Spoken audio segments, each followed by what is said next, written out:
Assalamu alaikum wa rahmatullahi ta'ala wa barakatuhu. Yan uwa ina mana fatan alkhairi sannan ina mana maraba da sake haɗuwa a wannan darasi mai suna Muso Larabci. Wannan shine darasi na 4 daga cikin jerin darussan da muka yi. Sannan a darussan da suka gabata guda 3 daga cikin darasi mun yi bayanai akan abin da ya shafi damiri guda 12, wanda insha Allah a yau kuma za mu fara bayani akan abin da ya shafi fi'ili, ma'ana af'al. Akwai fi'ilul madi, akwai mudari'i, akwai amr. To insha Allah za mu ji bayani daga ciki. Muna magana akan abin da ya shafi auzan, wanda yake akan sulasi, fi'ilin da ya kunshi harufa guda 3. Muka ba da labarin su kataba, su qara'a. To fi'ilin wanda yake kan sulasi yana mai harafi 3 yana zuwa a yanayi guda 3. Na farko zai zo ala wazani fa'ala da kuma fa'ila da fa'ula. Ma'ana fa'ala shine duka farkonsa da tsakiyarsa da ƙarshen shi fataha ne. Sannan kuma fa'ila shine wanda farkon shi fataha, tsakiyar shi kasara, ƙarshen shi fataha. Sannan kuma fa'ula shine wanda farkon shi fataha, tsakiyar shi damma, sannan ƙarshen shi fataha. Waɗannan su ne. Yanzu za mu ɗauki wanda ya zo ala wazani fa'ala, kamar kalman fa'ala. Mu ɗauki kalman ƙara'a. Ƙara'a ya karanta, ko? Sannan idan za mu juya shi a mudari zai koma ya ƙara'u, yana karantawa.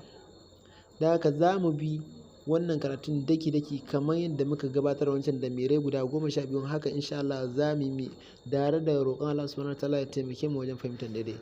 Mu saurara. Idan ka ɗauki kalman ƙara'a sai ka ce huwa ƙara'a, shi ya karanta.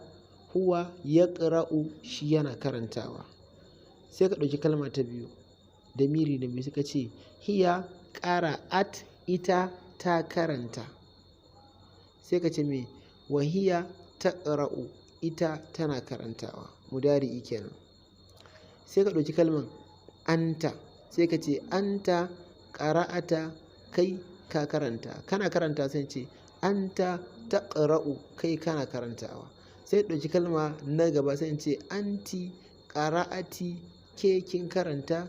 Sai ce me anti taqra'ina, ke kina karantawa.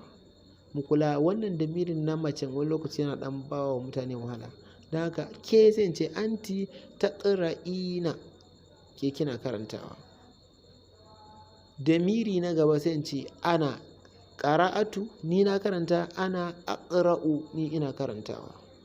Wannan damirai guda 5 daga cikin damiran da muka ba da misali a cikinsu.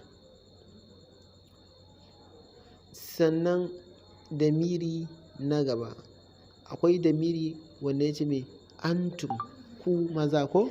Sai ce antum ƙara'atum, ku kun karanta. Sai ce antum taqra'una, ku kuna karantawa. Idan kuma mata ne sai ce antunna ƙara'tunna, ku mata kun karanta, kuna karanta. Sai ce antunna taqra'na, ku mata kuna karanta. Taqra'na, ku kuna karanta. Babu ja a kan nunun. Sannan kuma idan su maza ne sai mu ce antum ƙara'atum, ku kun karanta, kuna kan karanta. Ku maza sai ce antum taqra'una, ku kuna karantawa. Dan uwa ka fahimci wannan darasin yana da muhimmanci sosai.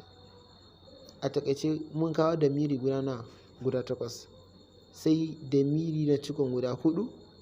Kar darasin ya yi wa mai sauraro nauyi, za mu ɗan ƙara maimaita insha Allah. A darasi da za mu yi na gaba za ka ji ƙarin bayani. Mu ƙara maimaita karatun domin mu ƙara fahimta. Muka ce mun yi amfani a fari da kalman ƙara'a. Muka ce huwa ƙara'a ya ƙara'u.